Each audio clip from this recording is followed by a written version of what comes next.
Hello everyone, welcome to the Geo-Ecologist. I am Dr. Krishnanand and you have been watching my videos related to geography, environment and several other topics on my channel, the Geo-Ecologist. So if you are new to this channel, consider subscribing because we are going to complete the entire geography related topics across India, across universities as well as for UPSC exams as well. So now in today's session on population geography, we are going to learn about a very interesting concept related to population size, distribution and its growth, and also the various factors attributed to its determinants and also the patterns across the globe and India. So before we go ahead, don't forget to subscribe to our channel and do share the videos with others as well.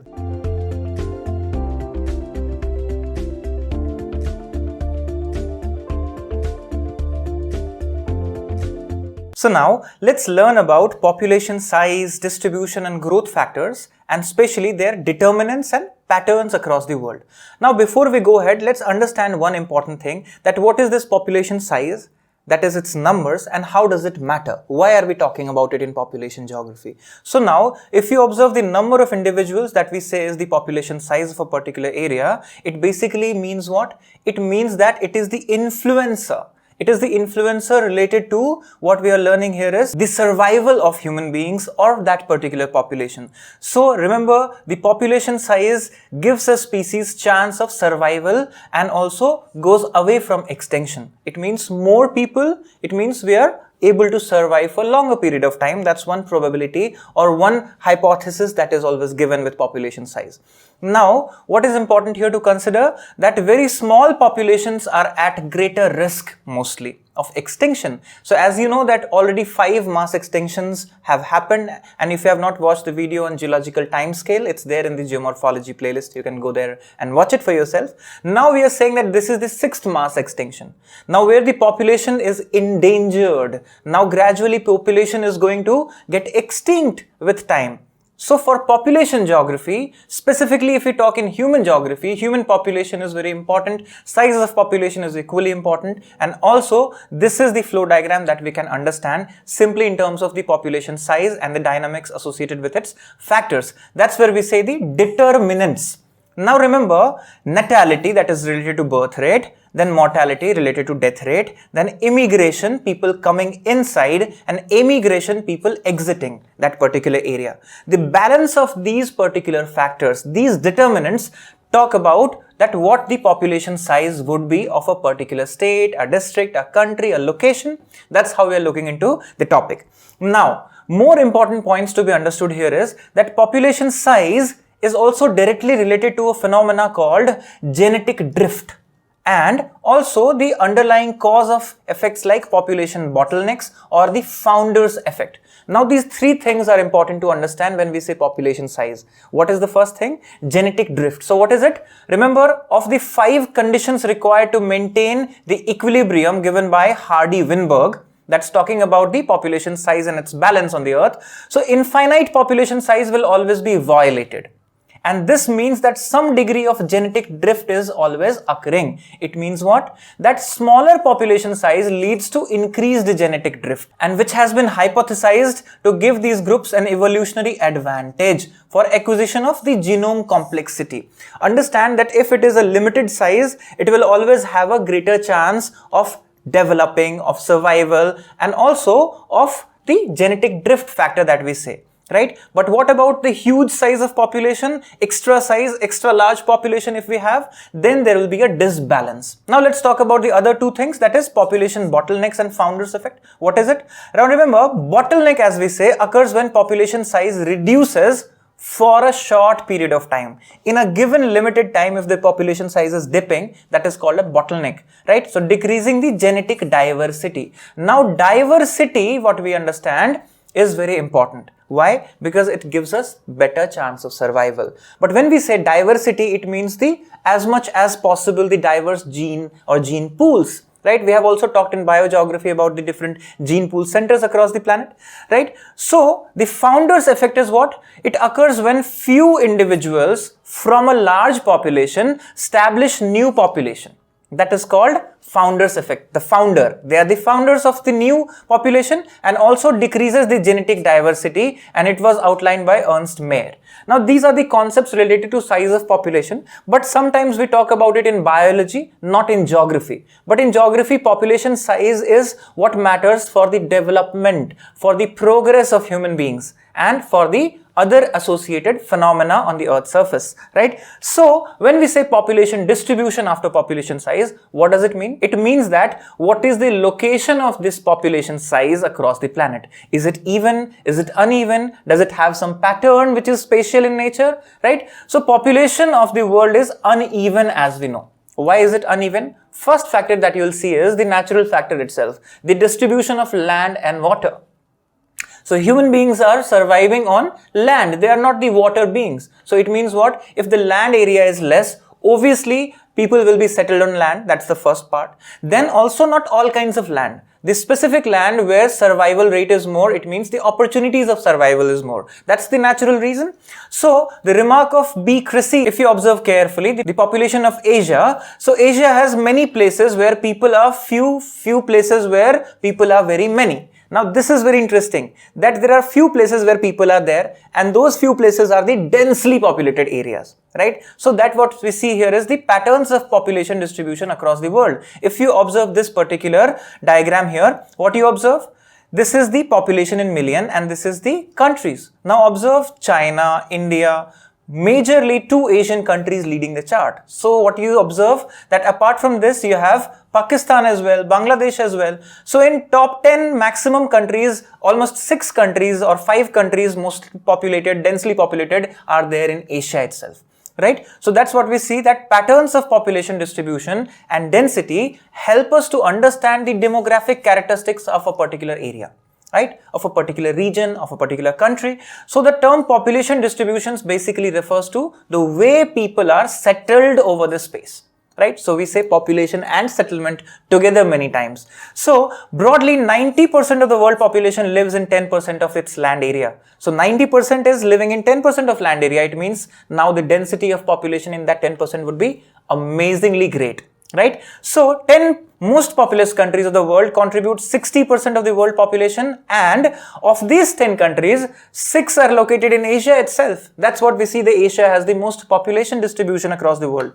So if you observe this map of the world population density 2017, what does it show? Look at this particular region, Asian region. It's one of the most densely populated areas of the world, right? And density of population is measured in order to understand the ratio of land and human beings, right? So we also, in crude terms, we say man-land ratio. So what we observe, the density of population is basically population upon the area, right? So persons per square kilometer of area is what we look here. So if you observe these kind of maps, you'll find out that there are few pockets in the world which are densely populated, while rest of the world is not that dense. And before we go into the factors of the population distribution, there are two more concepts to understand in terms of the settlements of people, the population patterns across the world, famous since ancient Greeks. Remember this Euclidean region and non-Euclidean region? What is it? It's talking about the areas of permanent settlement and non-permanent settlements, the inhabited world and non-inhabited world, which was specified by ancient Greeks, right? We have learned this in the Evolution of Geographical Thought lectures, which is also there as a playlist on my channel. If you have not seen the lectures, you can go there and watch it as well. So almost 90% of the world population is found in the northern hemisphere, where you have more land areas, right? So 2/3 in the middle latitude between 20 to 60 degree north.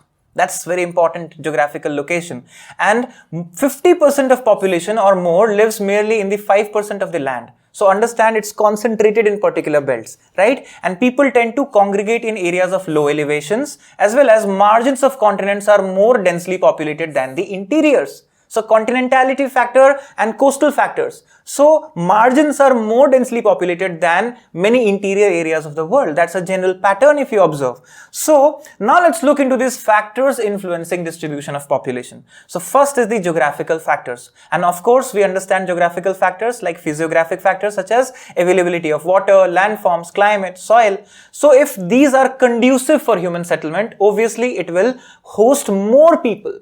right? Then economic factors like minerals, urbanization, industrialization, job opportunities, amenities, attraction to city life. This is where more people are being concentrated in urban areas, right? And socio-cultural factors. For example, social harmony, cohesion between people. And remember, people tend to move away from places where there is no social harmony and if there is unrest, right? So peace is also important for people's settlement, right? People would not like to reside in an area of conflicts. So that's what the geographical factors, economic factors, and socio-cultural factors are, the determinants of these population size as well as density as well as distribution.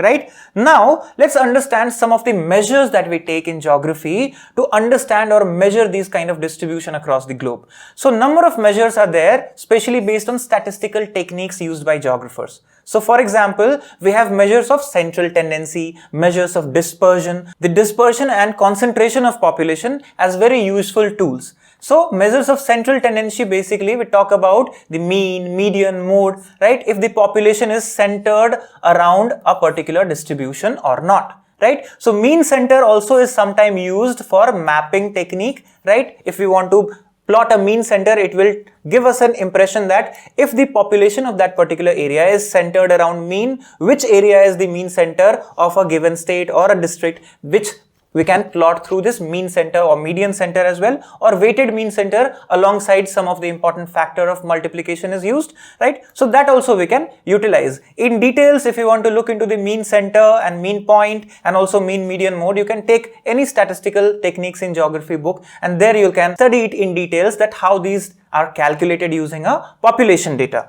Now, another important thing here is the Maxwell-Lorentz curve 1905 which was given. So this Lorentz curve is this curve if you observe, right? And many times this is also an indicator of how the population is equally or unequally distributed. So measuring the inequality of distribution, we many times use this, right? So state of population concentration and changes in any region is also represented through the Lorentz curve. If you observe, this has been plotted for the 2011 census, that is for India. Right? Now, mapping population density and distribution is very important in cartographic techniques as well and very famous in population geography. So, the method is also called dot method. So, representation of the population through these dots, plotting the dots in accordance with the conversion in terms of number of people. So, one dot representing a certain number of people and then making these dots in terms of where they are distributed. So this is one way where we can say that if this area is densely populated, it can be shown through the dots. For example, the Ladakh region, which is sparsely populated, you see very few dots. But what about northern plains? Extensively there, right? In central India, sparsely population. Again, coastal India, densely population, right? So these kind of spatial patterns can be just given by the plotting of dot method. Right? And also many indices are created, for example, concentration index, right? It's a ratio between the actual population of a given area and the average population size. So if these kind of indexes we can prepare, it gives us how to actually map it and speak for itself that how the patterns look like on particular area from global to local level. Now, what we look into the third thing is population growth. Now, when we say growth, now remember, it's very important to understand, we have already talked about it, what is the difference between a growth and development. So, growth of population change refers to the change in number of inhabitants in a given territory over a specific time period. Right? So this change may be positive as well as negative. For instance, if this is an area, if people are coming in, right, and if birth rate is high and death rate is low, it means very high population chances of this area. Right? So this is how we look into the change of population in an area depending upon birth rates, death rates, immigration and immigration. Right? So this is how we look into it, and it's percentage is generally taken in terms of absolute numbers. Many times we don't take in terms of percentage, it is represented. So population change in an area is represented by population growth. So economic development, social upliftment and historical factors and cultural background of the region are the factors, or what we say is the determinants of population growth in an area. If an area is economically developing, obviously the population growth will be there. Look at the urban centers, metropolitan cities, where the population growth is tremendous because of so many opportunities, economic development, social upliftment, and also many places because of historical reasons you will have and cultural background of the region. So, some basic concepts of population growth, if you look into the growth of population, simply the change of population in particular area, right? 2 points of time. So point A and point B. If we look into the base year, if say 2011 and then 21, we subtract from this population to this and we see how much is the change. So what kind of growth we can observe, right? That's how we calculate growth in simple ways. So growth rate of population, when we say rate, we express in percentage. Natural growth of population is what? Basically simply birth minus death. That is what is natural. It's not human, right? What is then human? Remember, when we talk about migration involved in this, right? So actual growth of population is the birth minus death plus in-migration, out-migration involved together, right? So that's where actual is there. This is natural, simply birth minus death. But actually, migration factors will also be counted. And positive growth of population, obviously this happens when birth rate is more than death rate between 2 points of time, or if people are more incoming than people outgoing of the area. Right? And similarly, just opposite is the negative growth of population. It means population is decreasing between 2 points of time. That's what we say is negative growth. So these are certain points or certain vocabularies that we are interested to learn in population geography related to population growth. So components of population change or population growth, if you observe, is again crude birth rate, also called CBR, which is represented in number of live births in a year per 1,000 population. Again, crude death rate in similar ways, right? According to what we observe is terms of number of deaths in particular year per 1,000 population in a region, and migration, right? And migration in details we are going to learn in the lectures to come also. Migration theories will be learning in population geography. So migration is movement of people from this place of origin to the place of destination. Right? These are the factors that account for population change, population growth in an area, and growth could be positive as well as negative. That's important to understand. And finally, what we look here is this particular graph. You must have seen this temporal graph of population change across the world. What does it say? From the 12,000 years when we became agrarian community, about 10,000 BC, and since then, what has happened? What is this transition of population that we observe based on the resources, technology and population growth together in this graph? So as the time progressed, we started to grow in population because of several conducive factors. For example, age of discovery and exploration, and post that colonialism, industrial revolution, transport revolution, medical revolution, biotechnology, information and computer sciences, and further technology, right? So you observe that how sharply the population has increased since 19th century till present, and further crossing the 7.57 billion mark, and it is estimated to grow up to almost 10 billion by 2050. That's where we are heading towards.